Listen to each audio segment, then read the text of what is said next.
Untuk ilmu tambahan untuk kita tuan-tuan dan puan, cara kita nak kenal mad silah kasirah, kita ulang.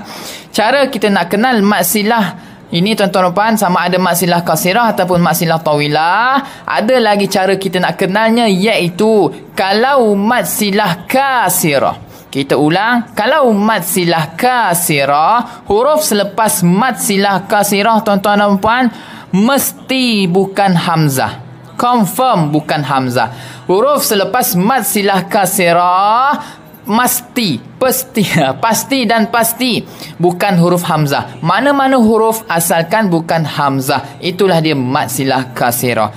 Manakala untuk mad silah tawilah pula, huruf selepasnya tuan-tuan dan puan-puan dia cuma satu sahaja. Apakah huruf selepasnya? Huruf selepas mad silah tawilah cuma satu sahaja. Pasti dan pasti, confirm, only one, hamzah sahaja.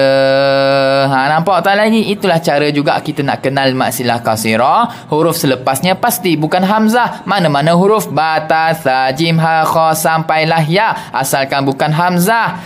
Untuk mad silah tawilah pula, huruf selepasnya pasti cuma satu sahaja, hamzah sahaja. Itulah dia mad silah tuan-tuan dan puan-puan.